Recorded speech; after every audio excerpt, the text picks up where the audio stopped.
नमस्कार दोस्तों, मैं हूं परविंदर। दोस्तों, आखिरकार कांग्रेस पार्टी ने एक लंबे समय के बाद नेता प्रतिपक्ष का ऐलान कर दिया है। सबकी नजरें इस बात पर टिकी हुई थी कि आखिरकार नेता प्रतिपक्ष कौन बनेगा, क्योंकि ज्यादातर विधायक हुड्डा गुट के थे। तो इसमें आखिरकार इस बार चली किसकी है, क्योंकि अनुमान ये लगाया जा रहा था कि भूपेंद्र सिंह हुड्डा जो हैं वो नेता प्रतिपक्ष बनेंगे, लेकिन उनके नाम पर मुहर नहीं लगी, बल्कि अशोक अरोड़ा को ये जिम्मेवारी दी गई है। तो आखिरकार ये पूरी कहानी किसने लिखी और किस वजह से अशोक अरोड़ा को नेता प्रतिपक्ष बनाया गया है, इन तमाम विषयों पर चर्चा करने के लिए हमारे साथ राजनीतिक मामलों के जानकार वीरेंद्र राठी हमारे साथ मौजूद है। राठी साहब, आपका कार्यक्रम में स्वागत है। आपका बहुत बहुत धन्यवाद। सभी दर्शकों को मेरी तरफ से नमस्कार। राठी साहब, अशोक अरोड़ा को नेता प्रतिपक्ष बनाया गया है, आपकी पहली प्रतिक्रिया क्या है? जिसका डर था वही बात हो गई। कई बार चर्चाएं चलती थी कि अगर भूपेंद्र सिंह हुड्डा जी को आज नेता प्रतिपक्ष का पद नहीं मिलता है, ओहदा नहीं मिलता है, तो कहीं न कहीं राजनीतिक रूप से समझो कि उनके कैरियर जो है वो ढलान पर आना शुरू हो गया है। और जिस प्रकार का नाम, जैसे आपने बताया कि निकल करके आया, अशोक अरोड़ा जी को नेता प्रतिपक्ष चुन लिया गया है, तो निश्चित रूप से एक चीज़ मान करके चलें कि भूपेंद्र हुड्डा की जो सक्रिय राजनीति थी उसका कहीं न कहीं अंत होने जा रहा है और उसकी शुरुआत यहाँ से हो चुकी है। वैसे पहले एक बात निकलकर सामने आई थी कि कांग्रेस पार्टी बीजेपी के पैटर्न पर चलेगी, यानी कि नॉन जाट को मौका देगी। तो क्या ये वही चीज़ है? देखिए, अगर कास्ट फैक्टर के हिसाब से चलें तो अतीत में भी कांग्रेस पार्टी के अंदर इस प्रकार का होता रहा है कि सदन के अंदर जो जिस कास्ट का नेता बना है उसके बाहर अगर प्रदेश अध्यक्ष की बात आई तो वो दूसरी जाति का बना है। वो तालमेल जहाँ तक बैठाने की बात है, अब सोचना ये होगा कि भूपेंद्र सिंह हुड्डा जी जिस वर्ग से आते हैं, अगर नेता प्रतिपक्ष अगर पंजाबी समुदाय से कांग्रेस पार्टी ने विधानसभा के अंदर दिया है कि प्रदेश अध्यक्ष का पद किस तरफ जाएगा, लेकिन मुझे लगता है कि प्रदेश अध्यक्ष के पद के ऊपर भी कहीं न कहीं कुमारी शैलजा हो सकती हैं या किसी और नेता का नाम आ सकता है। अब जात पात की राजनीति से कहीं न कहीं कांग्रेस पार्टी को बाहर निकलना पड़ेगा और हर समुदाय को, हर वर्ग को अपने साथ जोड़ करके चलना पड़ेगा। अगर इस प्रकार से वो साध करके चलेंगे तो भविष्य में कुछ उनके लिए पाने के लिए हो सकता है।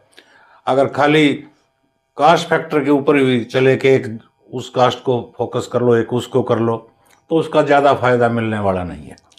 कांग्रेस प्रवक्ता बाल मुकुंद का बयान सामने आया जिसमें उन्होंने कहा कि सर, दो नामों पर चर्चा हुई है, अशोक अरोड़ा और चंद्रमोहन बिश्नोई। हुड्डा का नाम कहीं नहीं था। तो क्या पहले से ही भूपेंद्र सिंह हुड्डा ने अपना नाम कटवाया है या उन्हें पहले से इस बात का आभास था कि वो रेस में नहीं है? ये तो चर्चाएं उसी दिन जन्म ले गई जब 32 MLA उनके निवास पर गए और दिल्ली से पर्यवेक्षक आए और यहाँ पर नाम फाइनल नहीं हो पाया।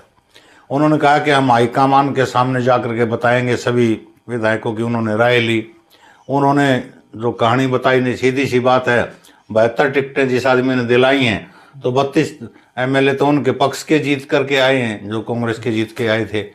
लेकिन कहीं न कहीं हाईकमान के अंदर जो नाराज़गी थी कि तीसरी बार प्रदेश के अंदर कांग्रेस पार्टी का हरियाणा जैसे प्रदेश के अंदर सत्ता में ना आना, वो नाराज़गी थी और हाईकमान ने वो नाराज़गी यहाँ दिखाई भी है। और वो चाहते हैं कि किसी एक व्यक्ति विशेष को सारी पावर ना दे करके उस पावर को बांटा जाए, उस ताकत को बांटा जाए, वो अलग अलग हिस्सों में दी जाए, किसी को किसी रूप में, किसी को किसी रूप में, एक का वर्चस्व ना रहे, उसका खामियाजा कांग्रेस ने भुगतना भी पड़ा।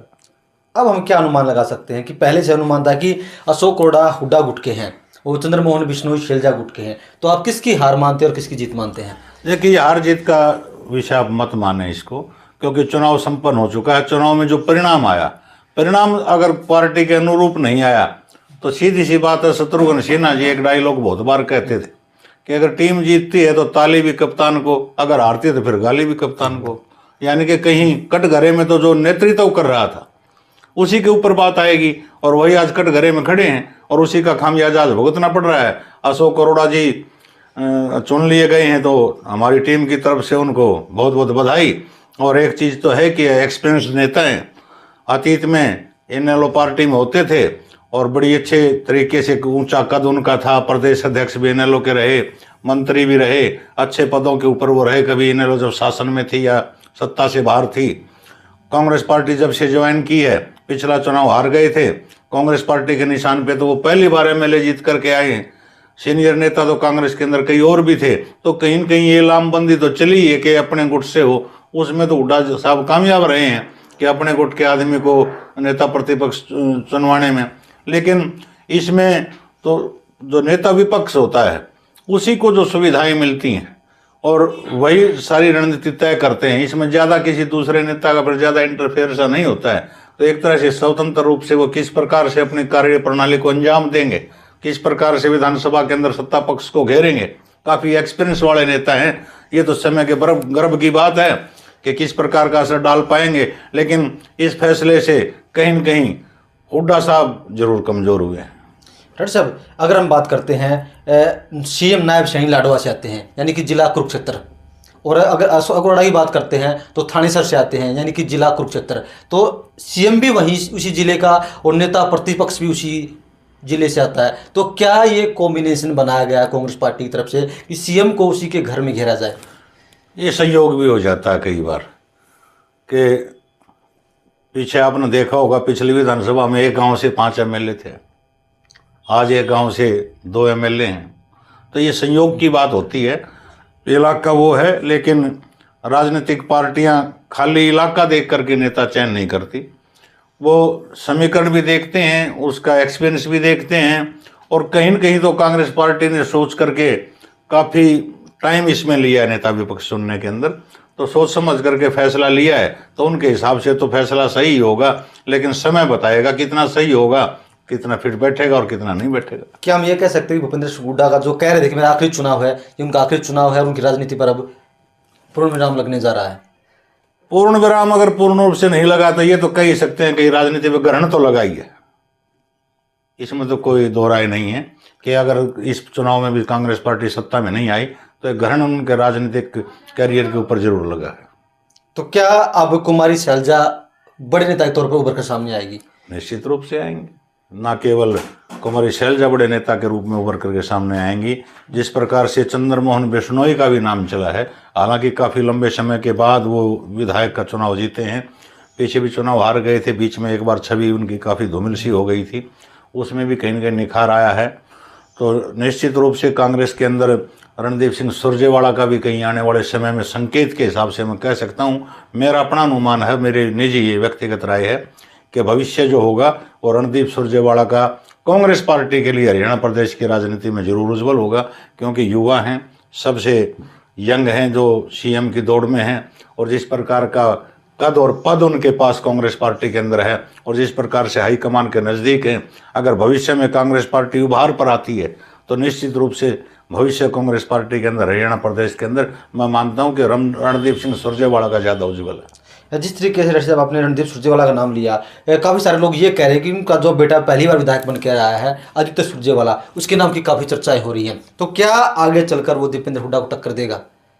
देखिए, इसमें कई प्रकार की बातें होती हैं, समय बलवान होता है। कल तक जब ये चुनाव नहीं हुआ था, 5 फरवरी को पोलिंग थी, तो दीपेंद्र हुड्डा जी स्टार प्रचारक थे। चौधरी भूपेंद्र सिंह हुड्डा से जब ज़्यादा डिमांड चुनाव के अंदर पूरे प्रदेश के अंदर दीपेंद्र हुड्डा की थी।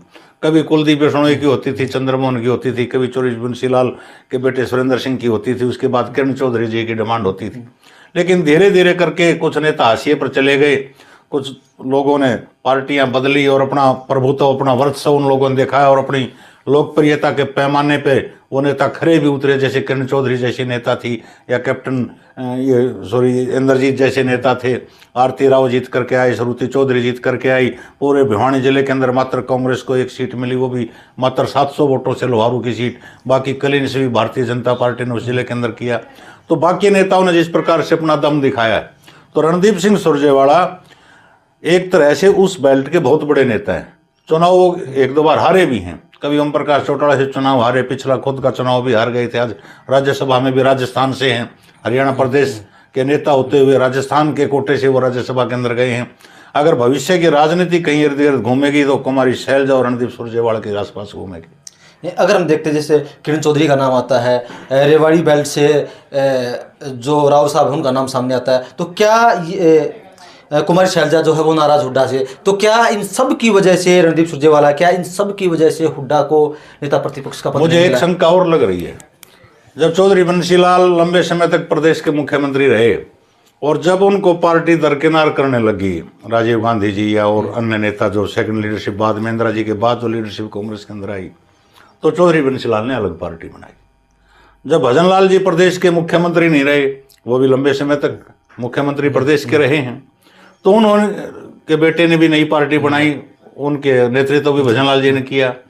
तो मेरे को कहीं न कहीं एक संदेह और है कि भूपेंद्र हुड्डा जी जो हरियाणा प्रदेश के अंदर एक चीज रही है, कांग्रेस पार्टी से जो 8-10 साल मुख्यमंत्री रहा है, वो अपना एक वोट बैंक मान लेते हैं, अपना एक सर्कल मान लेते हैं।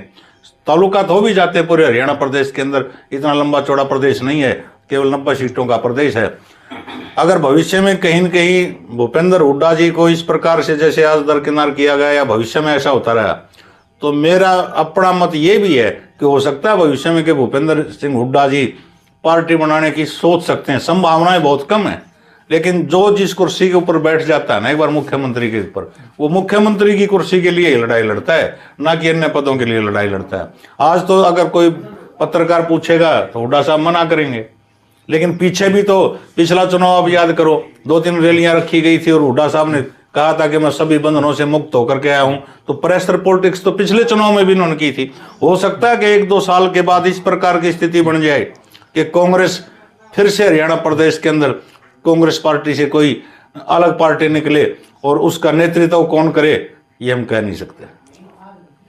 72 टिकटें, 32 विधायक और फिर भी नेता प्रतिपक्ष शपथ नहीं मिलता, तो क्या मान लें कि भूपेंद्र सिंह हुड्डा की अब हरियाणा कांग्रेस में नहीं चलेगी? हाईकमान ने उन्हें बिल्कुल अलग देखिए, ये भाग्य का खेल भी होता है, राजनीति कुछ विश्वास का भी होता है। आज जो भूपेंद्र हुड्डा का विरोधी धड़ा जो था ना, कांग्रेस हाईकमान के पास जो रहता है, कहीं कहीं वहां हुड्डा साहब कमजोर हुए हैं। अगर सत्ता हरियाणा के अंदर कांग्रेस की आ जाती तो हुड्डा साहब निर्विवाद नेता हरियाणा प्रदेश के थे, कोई उनके ऊपर विपट नहीं था, किंतु परंतु कुछ नहीं लगना था। लेकिन आज सरकार ना बनने के कारण वो दबाव में है और कहीं न कहीं पार्टी का शीर्ष नेतृत्व जो केंद्र का है वो भी कहीं न कहीं अंदर खाने से काफी नाराज है। तो हम ये मान सकते हैं कि आने वाला वक्त अब भूपेंद्र सिंह हुड्डा का नहीं है, उनका सूरज कांग्रेस पार्टी में तो कम से कम मुख्यमंत्री पद के लिए तो नहीं है। देखो, पद पार्टी में मोर होते हैं, कहीं राष्ट्रीय कार्यकारिणी में जगह मिल जाए या कभी ये हो जाए कि भाई समय बदलते देर नहीं लगती, कांग्रेस पार्टी अगर सेंटर केंद्र के अंदर कहीं ऐसा जुगाड़ सा बैठे, कोई और पद दे दिया जाए। लेकिन प्रदेश की राजनीति का जो मुख्य चीज होती है वो मुख्यमंत्री की कुर्सी की लड़ाई होती है। उस रेस से भूपेंद्र हुड्डा जी इस चुनाव के बाद बाहर हो चुके हैं।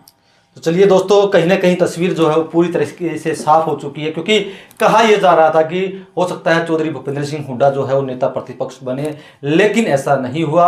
अशोक अरोड़ा के नाम पर मुहर लगी और अब अनुमान ये लगा जा रहा है कि आने वाले वक्त में जो भूपेंद्र सिंह हुड्डा अब तक कांग्रेस का चेहरा थे हरियाणा में, शायद वो अब हरियाणा में उस तरीके का चेहरा बनकर ना उभरे। राठी साहब, तमाम विषयों पर चर्चा करने के लिए आपका बहुत बहुत धन्यवाद।